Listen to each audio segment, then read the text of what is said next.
에스겔 20장 33절부터 보겠습니다. 에스겔 20장 33절. 주 여호와의 말씀이니라.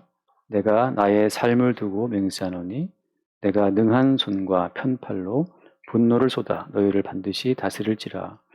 능한 손과 편팔로 분노를 쏟아 너희를 여러 나라에서 나오게 하며 너희의 흩어진 여러 지방에서 모아내고 너희를 인도하여 여러 나라 광야에 이르러 거기에서 너희를 대면하여 심판하되 내가 애굽 땅 광야에서 너희 조상들을 심판한 것 같이 너희를 심판하리라. 주 여호와의 말씀이니라. 내가 너희를 막대기 아래로 지나가게 하며 언약의 줄로 매려니와 너희 가운데에서 반역하는 자와 내게 범죄하는 자를 모두 제하여 버릴지라. 그들을 그 머물러 살던 땅에서는 나오게 하여도 이스라엘 땅에는 들어가지 못하게 하려니 너희가 나는 여호와인 줄을 알리라. 주 여호와께서 이같이 말씀하셨느니라. 이스라엘 족속아, 너희가 내 말을 듣지 아니하려거든 가서 각각 그 우상을 섬기라. 그렇게 하려거든 이후에 다시는 너희 예물과 너희 우상들로 내 거룩한 이름을 더럽히지 말지니라. 아멘. 여기까지 보겠습니다. 예, 그 33절에 시작하면서 주 여호와의 말씀이니라 이렇게 시작하잖아요. 주 여호와의 말씀이니라 이렇게 그렇게 말하는 사람은 누구예요? 에스겔 선지자죠, 그죠? 그러니까 사람인데 그 사람이 하는 말이 야 내가 하는 말은 내가 하는 말이 아니고 주 여호와의 말씀이야 이렇게 말한단 말이죠. 그게 솔직히 믿겨집니까? 같이 밥 먹고 사는 사람인데 네가 하는 말은 여호와의 말씀이고 내가 하는 말은 뭐 개소리냐 이렇게 나올 수 있단 말이죠. 그러니까 선지자가 남루하고 똑같이 포로로 끌려와 있고 어떤 그 카리스마 같은 것도 느껴지지 않고 그러면 저 사람이 하는 말이 주 여호와의 말씀이라고 저 사람이 말은 하고 있지만 정말 저 인간이 하는 말이 주 여호와의 말씀이 맞아? 우리 의심할 수밖에 없죠. 그러니까 아무튼 주 여호와의 말씀이라 이렇게 말을 할 때 진짜 그 선지자가 하는 그 모든 말이 주 여호와의 말씀으로 다가오는 자들이 있어요. 다가오는 자들이. 그러니까 선지자가 하는 말이지만 선지자의 말이 주 여호와의 말씀으로 다가오는 자들. 그들만 어때요? 그들만 선지자를 통해서 나타나고 있는 주 여호와의 말씀에 연합된 자가 되는 거죠. 그러니까 어쨌든 간에 주 여호와의 말씀은 그냥 이 땅에 그냥 던져지고 있지만 그렇지만 그 가운데 들을 그 있는 자만 듣게 되는 거죠. 그러니까 어쩔 수 없이 어때요? 어쩔 수 없이 우리가 주님 하신 말씀처럼 내 양은 내 음성을 듣는다 하잖아요. 그러니까 주의 음성을 듣는 주의 양떼들만 주의 말씀에 반응을 보인다고 하는 거죠. 그러니까 이거 어떻게 보면 참 이건 내가 가끔 하는 말로 공개된 비밀인데 다 동일하게 같은 말을 하고 있지만 들판에 양떼를 쫙 풀어놓고 그냥 들판에 양떼가 뭐 A 목자의 양, B 목자의 양 막 다 섞여 있는데 근데 A 목자가 자기 양을 부를 때 그 A 목자의 음성을 듣고 우르르 몰려드는 양이 있단 말이죠. 그 양들과 그 목자 사이에만 통하는 어떤 주파수, 어떤 그 음역대가 있는 거죠. 또 이것은 모두에게 전해진 그냥 말이지만 다른 양떼들한테는 그냥 하나의 음파에 불과한 것이고 이 목자에 속한 양떼들에게는 자기들을 부르는 음성으로 다가온다고 하는 거예요. 똑같죠. 이 모든 66권 모든 말씀이 다 하나님의 말씀이라고 지금 말하고 있고 전포되고 있는데 이 66권의 이 모든 말씀이 주 여호와의 말씀으로 들리는 자들이 있고 이게 무슨 그냥 뭐 에스겔이 했던 말이라며 이사야 말이고 베드로 말이고 마태 볶음 누가 볶음 그래 무슨 볶음 반찬이냐 마태 한 말이고 그렇게 그냥 안 읽는 사람들이 있어요. 근데 이 말씀 가운데 한 구절이라도 한 말씀이라도 그 10년 가운데 말씀이 꽂혀서 그 말씀에 이게 그 낚시 바늘에 딱 꿰인 그 물고기처럼 말이죠. 이 모든 말씀에 딱 꿰인 자들이 그 낚시를 던진 그 어부이신 주께 따라 나오게 되는 것처럼 그냥 주의 음성이 들리는 자들만 주님과 비밀하는 관계가 형성이 되는 거예요. 그러니까 우리가 뭐 노아 시대 때 하나님께서 노아에게 말씀했잖아요. 방주를 지으라고. 그건 누구한테 하신 말씀입니까? 노아한테 하신 말씀이기 때문에 나머지 사람들은 그 말을 무시하고 들리지도 않아요. 하나님이 하늘에 박성기를 대고 말았다 하더라도 그들은 알아듣지 못합니다. 그냥 흔히 하는 말로 하나님께서 창세 이전에 택하신 자들만 그 음성을 듣고 거기에 반응을 보인다고 하는 거죠. 그게 오늘 말씀에 나온 것처럼 37절 말씀에 37절 내가 너희를 막대기 아래로 지나가게 하며라고 하잖아요. 언약의 줄로 내렸니와 막대기 아래로 지나가게 할 때 이 말의 유래는 이제 말하자면 한번 찾아볼게요. 레위기 27장 32절 말씀을 봅시다. 레위기 27장 32절을 잠깐 보면 모든 소나 양의 11조는 목자의 지팡이 아래로 통과하는 것에 열 번째 것마다 여호와의 선물이 되리라. 그러니까 목자가 지팡이를 딱 지팡이 아래로 양들을 이렇게 통과를 시키는데 목자의 지팡이는 이제 보통 양떼들을 지키는 무기 역할도 하지만 양떼들을 바르게 인도하는 어떤 지팡이처럼 양떼들을 인도하는 양떼들을 터치하는 어떤 목자의 하나의 도구죠. 양떼들이 다른 길로 빠져나가면은 지팡이로 쳐서 돌아올 수 있도록. 그러니까 항상 이 양떼들한테는 목자의 지팡이가 그들의 길을 벗어났을 경우에 쳐요, 이렇게. 다시 돌아올 수 있도록. 그러니까 모든 성도는 살아가면서 자기 인생을 이렇게 건드리고 치는 곁길로 나갔을 때 자기를 쳐서 돌아오게 만드는 목자의 지팡이의 어떤 그 실체를 다 경험합니다. 그래서 그 목자의 지팡이 아래로 통과하는 그것의 열 번째 것은 누구 것이다? 여호와의 것이라고 주님 말씀했는데 이런 것처럼 지팡이 아래 통과한다고 할 때 목자가 지팡이 아래 통과 양들을 보면서 이제 하나, 둘, 셋, 넷, 열 번째 여호와의 것 이렇게 뽑아내는 것처럼 이거 누구 마음이에요? 목자의 마음이잖아요. 그런 것처럼 뭘 말하는 겁니까?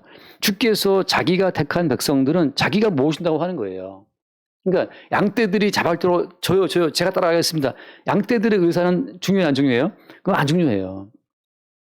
그 양떼들을 택하는 목자의 의지가 중요한 것처럼 주께서 자기 백성들을 택하신다고 하는 것이고 그 택한 자들에게 주의 말씀이 들린다고 하는 거죠. 이걸 돌아와서 보면 나오지만 돌아와서 내가 너희를 막대기 아래로 지나가게 하며 언약의 줄로 매겠다라고 말할 때 막대기 아래로 지나가는 양떼들 가운데에서 주님이 자기가 당신이 원하시는 양떼들을 택해낸다고 하는 거죠.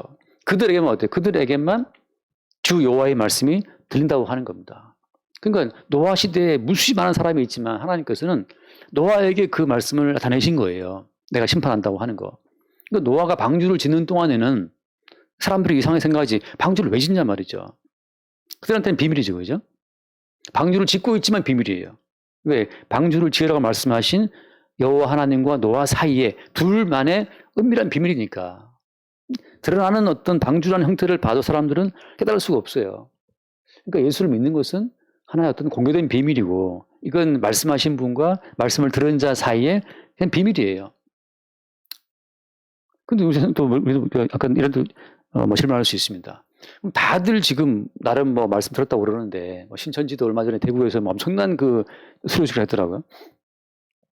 거기도 다 들었다고 그러는데 그럼 그 여호와의 말씀 오늘 에스겔처럼 주 여호와의 말씀이라고 했지만 네가 하는 말이 주 여호와의 말씀인지 사탄이 한 말을 어떻게 알 수 있느냐라고 물어볼 수 있잖아요.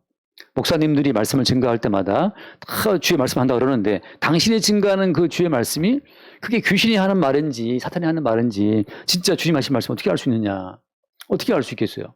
다들 주장하기로는 이게 여호와의 말씀을 주장하고 있는데 이제 그들이 주장하는 대로 여호와의 말씀인지 아닌지를 어떻게 판별할 수 있다는 거 어떻게 판별할 수 있을까요? 우리가.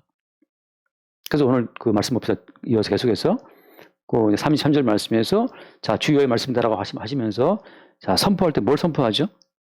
내가 나의 삶을 두고 맹세하노니 내가 능한 손과 편팔로 어떻게 한다? 분노를 쏟아서 너희를 반드시 다스린다.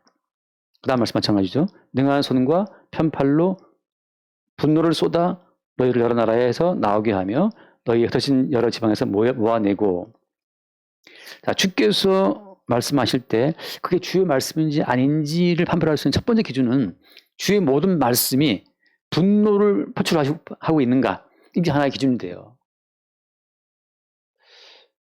우리의 어떤 실존이죠. 인간의 어떤 실체가 하나님 앞에서 분노의 대상이라는 것을 성경은 말씀하고 있다는 거죠. 그러니까 하나님 보시기에 우리가 당신은 사랑받기 위해 태어난 사람 사랑의 대상이냐 하나님 보시기에 여기 말씀처럼 분노 대상이냐라고 하는 것이 첫 번째 그 참된 주의 말씀을 판별할 수 있는 기준이라고 하는 겁니다. 그러니까 첫 번째는 뭐예요? 첫 번째 하나님 앞에 모든 인간의 실존은 어때요? 홍수로 싹 쓸어버릴 분노의 대상이라는 사실을 말씀은 증거한다고 하는 거죠. 그러니까 너희들은 하나님 보시기에 그냥 분노의 대상이다. 제가 든 예처럼 그냥 바퀴벌레를 봤을 때 지체 없이 뭐 밟든지 약을 뿌든지 처치하는 것처럼 하나님 보시기에 모든 인간은 그냥 분노의 대상이라는 사실을 성경이 말해주고 있어요. 여기서 이제 어떻습니까? 우리는 같이 분노가 일어나죠. 왜 우리를 심판한단 말이냐? 왜 우리를 만들어 놓고 왜 분노하냔 말이죠. 근데 성경은 뭘 말하는 겁니까?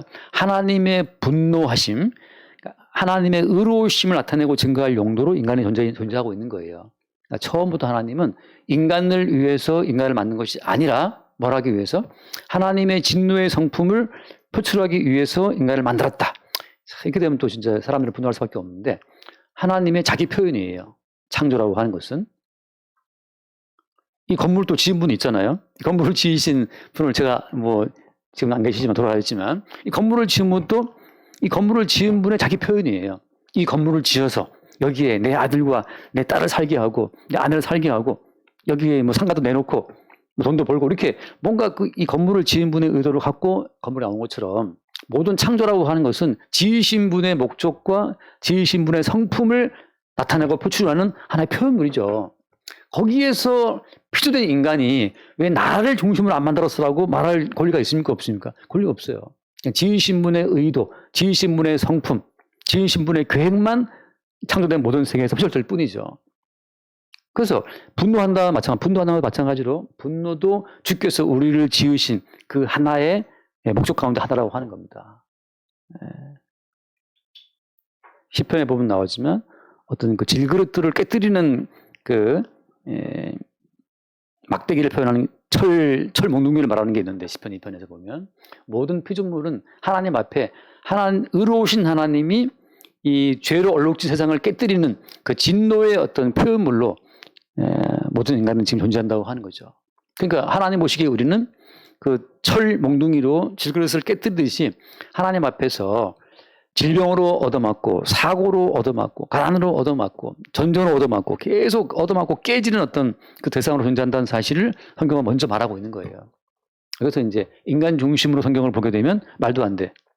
인간들은 어때요? 자기에게 맞는 자기를 유해해 주는 하나님을 다 창조해내죠. 그게 전주에 봤던 말씀처럼 수없이 많은 우상이에요. 산당마다 우상이 존재한단 말이죠. 모든 인간들은 자기를 위한 하나님을 창조해내기 때문에 성경에서 말씀한 하나님은 그것이 아니고 하나님의 진노 앞에 깨져야 될 인생으로 모든 인생들을 말씀하고 있다고 하는 거죠. 그것을 현재 에스겔이 말하고 있는 거예요.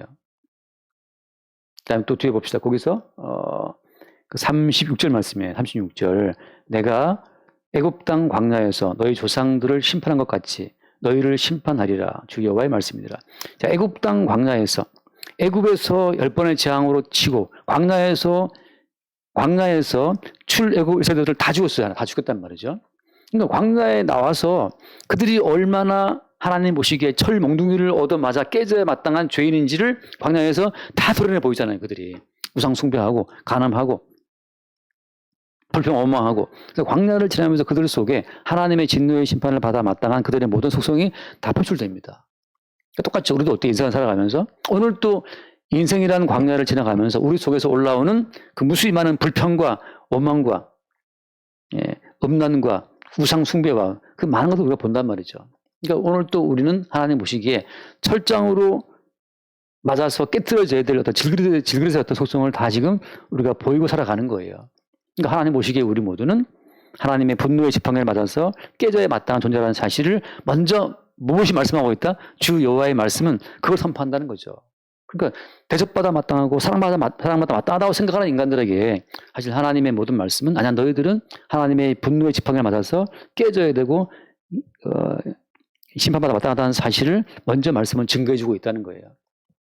그러니까 그 선지자의 말이 그 목사의 말이 참된 말인가 주의 말씀인지 분별할 수 있는 기준은 인간이라고 하는 그 실존을 해석할 때 하나님 앞에서 인간이라는 존재를 해석할 때 인간이라는 존재는 하나님 앞에 분노의 심판을 받아 마땅하다고 하는 것으로 해석하느냐 그게 첫 번째 기준이에요. 그러니까 모든 인간을 위한 하나님을 소개하는 것은 다 산당이고 우상 숭배라고 하는 거죠. 그 진짜 우리는 참 너무 딱하단 말이죠. 아니 어떻게 그러면 인간을 왜 낳았어? 근데 마찬가지죠. 하나님의 성품의 표출이에요.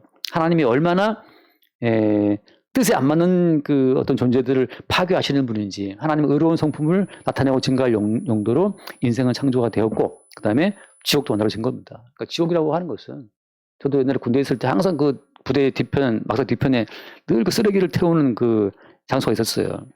겨울에는 참 따뜻하죠. 불 뜨죠. 근데 늘 태운단 말이죠. 성경에 나오는 그 어떤 지옥의 언어를 보면 그냥 쓰레기 불태우는 곳이란 말이에요. 하나님 앞에, 하나님의 의로우신 하나님 앞에서 제거되어야 될 존재들을 태우는 장소로 지옥도 있는 겁니다. 자, 그런 과정 가운데에서 다시 한번 이제 37절 말씀에 37절, 내가 너희를 어떻게 한다? 막대기 아래로 지나가게 하며 언약의 줄로 매겠다. 여기서 이제 막대기 아래로 지나가게 하면서 언약의 줄로 맨다라고 할 때, 여기에서 언약의 백성이 창조가 되는 겁니다. 자, 이 마땅한 분노와 마땅한 심판을 전제하고 뭐가 나오는 거예요? 주님의 언약이 나오는 거예요. 그러니까 주의 언약이라고 하는 것은 하나님의 진노와 죽음의 심판을 전제하지 않고 언약은 나오지 않아요. 그래서 주 여호와의 말씀인지 아닌지를 알 수 있는 하나의 중요한 그 기준점은 하나님의 분노와 의로우신 심판을 전제하고 뭘 말하는 거예요, 이제? 언약을 말하고 있느냐. 그게 중요한 겁니다, 언약. 그래서 이제 이 언약을 말할 때, 그 뒤에 또 보세요.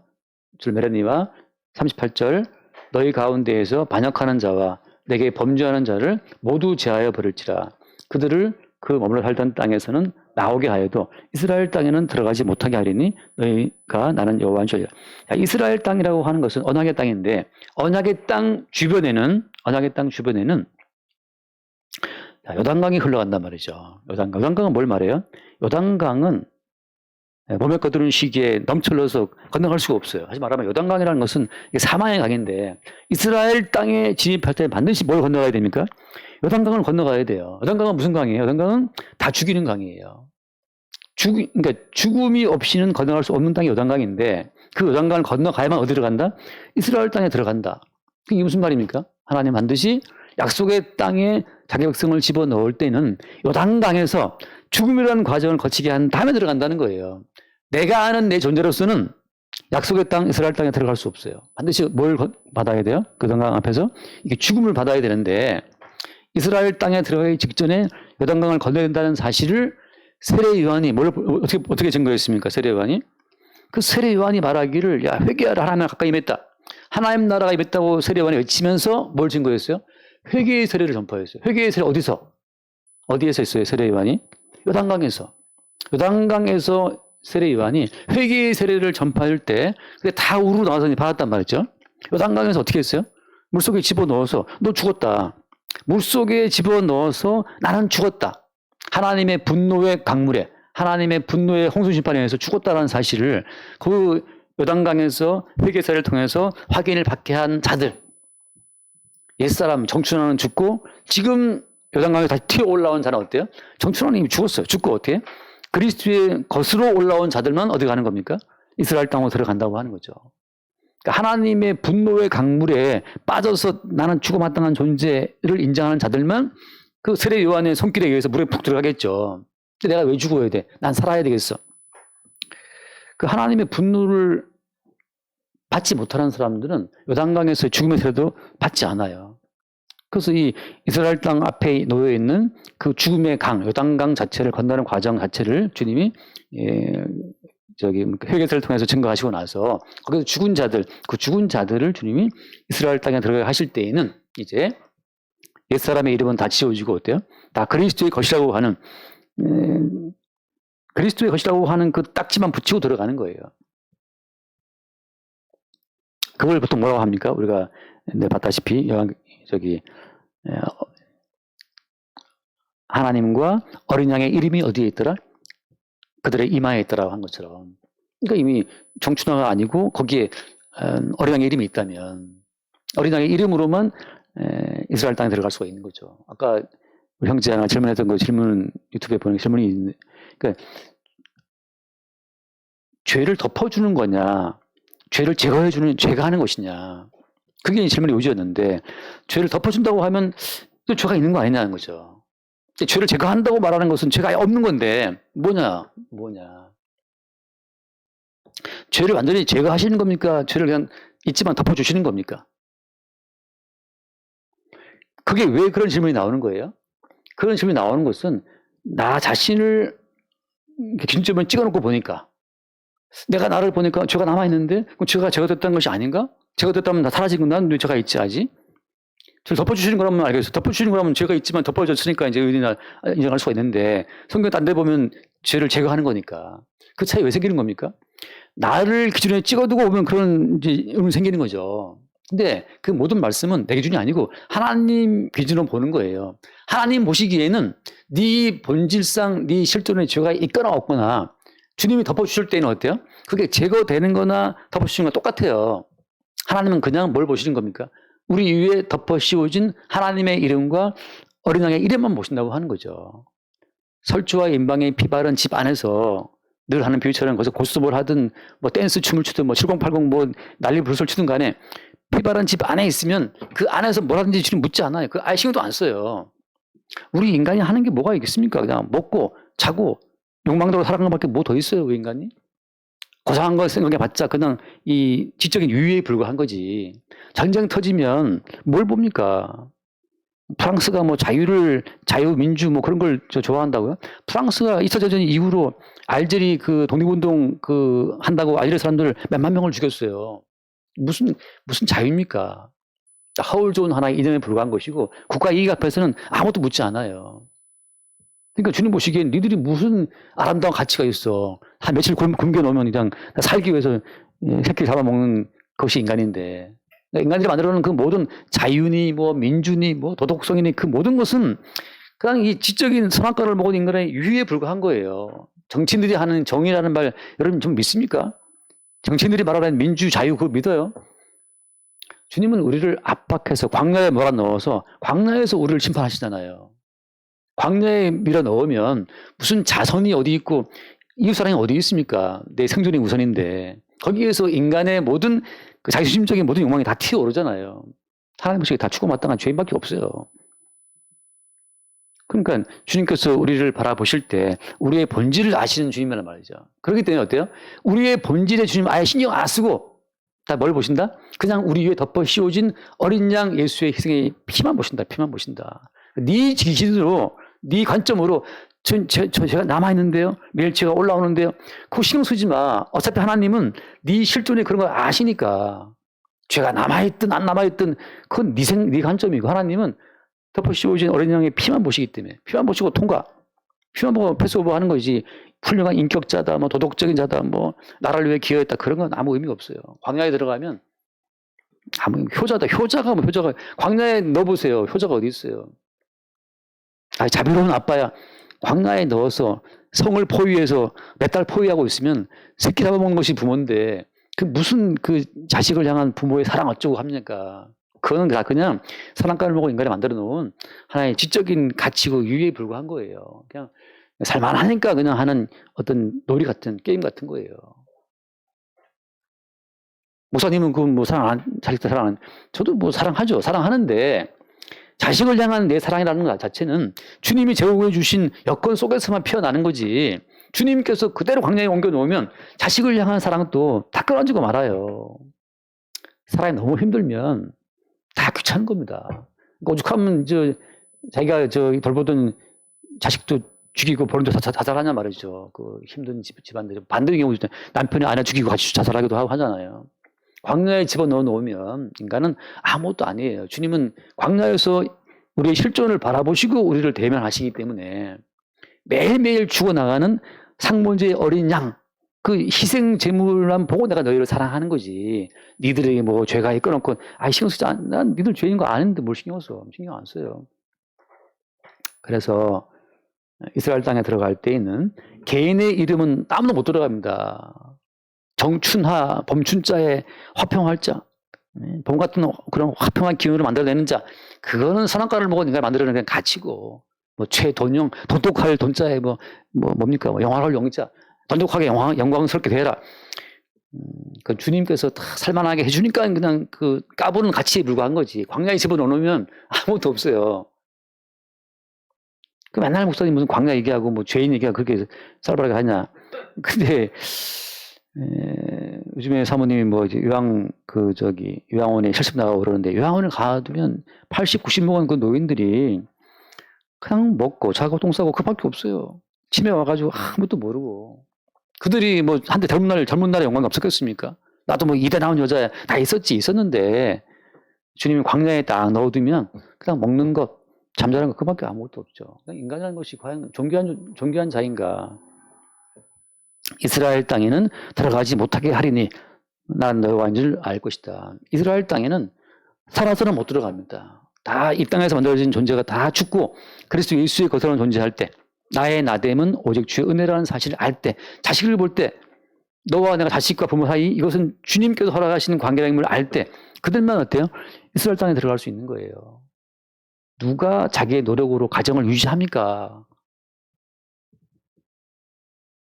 39절 한번 읽고, 주 여호와께서 같이 말씀하셨느니라. 이스라엘 족속아, 너희가 내 말을 듣지 아니하려거든 가서 각각 그 우상을 섬기라. 그러니까 주의 말씀이 그 속에 들리지 않는 사람들은 어때요? 결국은 우상을 섬길 수밖에 없어요. 우상을. 누구를 위해? 자기를 위해서. 아무리 떠들어도 나는 나를 위한 신을 찾을 거야. 나를 위해서. 나는 유익이 되는 하나님을 찾을 거야. 그러니까 맨날 주 할 때마다 자기 유익을 위한 주를 부르니까 그 주가 우상이 되는 거죠. 그래서 어때요? 그 뒤에 그렇게 하려거든 이후에 다시는 너희 예물과 너희 우상들로 내 거룩한 이름을 더럽히지 말지니라. 그러니까 너희들은 우상 숭배하려면 해. 그러니까 너희들을 위해 살아. 그러나 너희들을 위해 부르는 그 예수의 이름으로, 진짜 예수의 이름을 더럽히지 말라는 거죠. 그것은 우상의 예수니까, 우상의 하나님이니까. 그래서 주의 말씀이 이렇게 다가올 때는 우리의 실존을, 우리의 실상을 하나님의 분노 앞에 서 있는 어떤 존재로 우리를 파악하게 하신다고 하는 거죠. 그러니까 우리 인간 앞에 존귀한 것이 있습니까? 주님은 그냥 광야로 딱 집어서 광야에 집어넣는 순간 인간의 원석적인 본능만 피어나올 뿐이지 하나님 보시기에 존귀함이 아무것도 없다는 사실을 늘어요.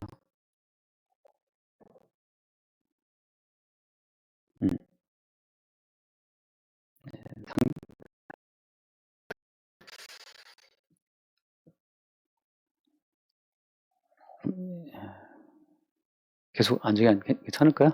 안 들리겠는데. 네. 여기까지 합시다. 여기까지 하고. 찬송 한 잔 더 아까 하던 거 부르고 마칩시다. 예. 그래서 이거 말을 못 했는데,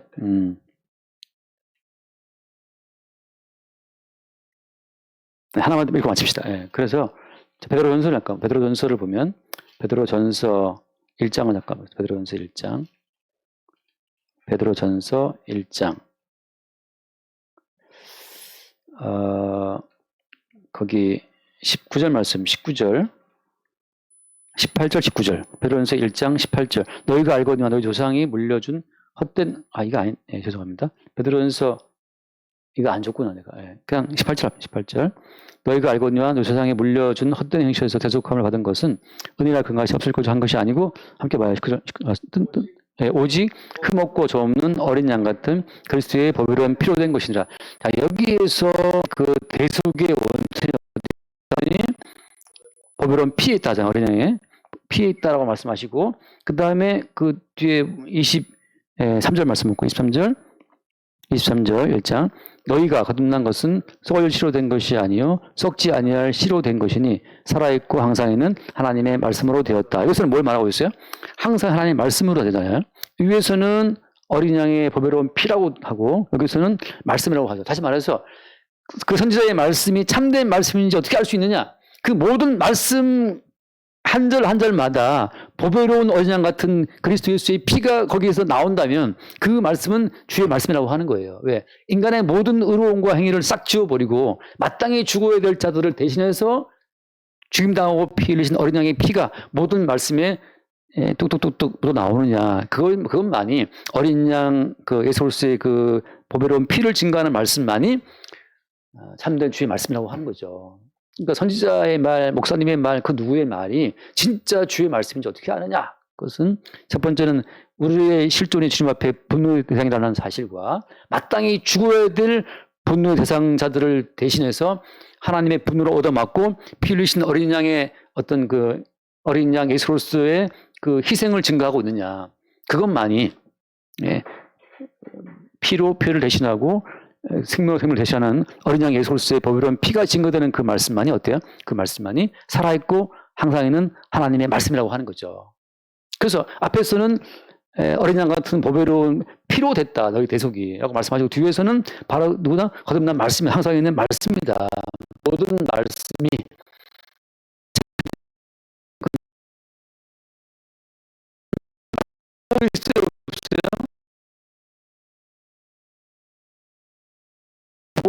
뭘 했다. 헤롯 왕처럼 내가 성전을 만들었다. 주님 보시기엔 분노 대상이란 말이죠. 마땅히 분노 가운데 죽어야 될 자를 대신해서 피 흘리신 어린 양 예수의 피가 증거된다면 그 말씀은 살아있는 하나님의 말씀이라고 하는 거죠. 그렇게 참된 말씀 가운데 우리가 설 수 있도록 은혜를 구합시다. 기도하겠습니다. 하나님 아버지 감사합니다. 항상 있고 살아있는 말씀을 통해서 어린 양 같은 보배로운 피를 증거하시는 주의 말씀의 그 진실됨을 성령으로 깨달을 수 있도록 우리를 축복하여 주옵소서. 우리 주 예수님을 기도드립니다.